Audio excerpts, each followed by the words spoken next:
bienvenue sur ce nouveau tutoriel pour faire du skate tous les jours, pour ne pas se faire mal et pour profiter à fond et se faire plaisir. Alors j'ai pu tester durant ces 15 années beaucoup de caleçons anti-choc parce que plus jeune je me faisais vraiment mal souvent sur les côtes, donc sur les côtés j'ai une boule parce que j'ai tellement tapé fort que ça met du temps à se résorber. Donc c'est pour ça que les caleçons anti-choc sont vraiment super utiles pour pouvoir skater tous les jours sans trop avoir peur et sans trop craindre du lendemain, surtout le soir quand on se réveille, le lendemain on ne peut plus lever les jambes parce on a trop tapé, donc ça c'est une super astuce, donc je peux vraiment vous la conseiller.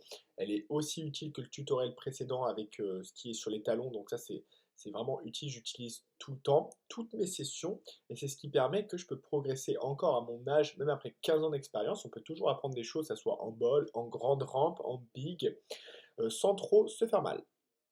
Alors, j'ai pu tester ce caleçon, donc en vrai, ce qui est bien avec ce caleçon, donc c'est qu'on a sur le côté, sur les fesses, sur le bas des cuisses et sur les côtés. Donc, ce qu'il faut comprendre quand on fait du coping, du bol, de la rampe, souvent on va tomber sur le coping, même on peut se le prendre dans les fesses. Et j'ai testé des caleçons, par exemple, celui-là, je n'ai pas testé celui-là, mais j'ai aussi des caleçons où je n'ai pas sur les fesses. Et en fait, souvent quand on tombe fort, et bah ça fait mal. Donc après avoir testé plusieurs caleçons, c'est pour ça que je vais vous recommander.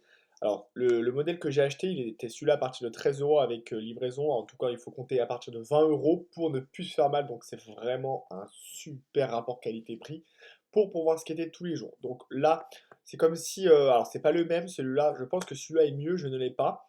Mais dans tous les cas, c'est super important de comprendre qu'on a une protection derrière, sur les côtés et ici. Donc, après, l'astuce qui est pas mal sur ce genre de caleçon, donc, vous pouvez très bien prendre, là j'ai tapé pour garçon, mais vous pouvez taper caleçon de protection pour filles. Comme ça, pour filles, pareil. Alors, on va mettre, hop, pour filles, filles. Alors.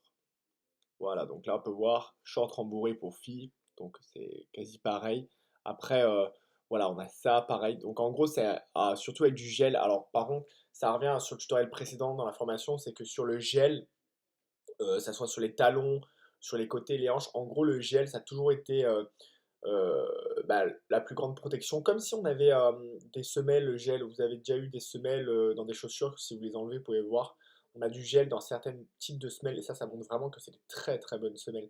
Parce que le gel protecteur, il est toujours vraiment plus efficace. Donc ça, c'est top. Je vous le recommande vraiment pour skater souvent, régulièrement, tout en restant en confiance.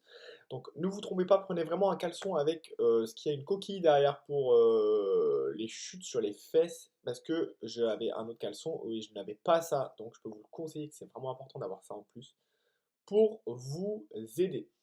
Donc ça c'est nickel, ensuite on met le caleçon. Pour le porter, ce qui est pas mal, c'est que quand on tombe sur le dos parfois, on peut se râper le bas du dos et avoir mal. Donc le caleçon, je conseille de le monter, même si ça peut faire un peu moche. C'est pas grave.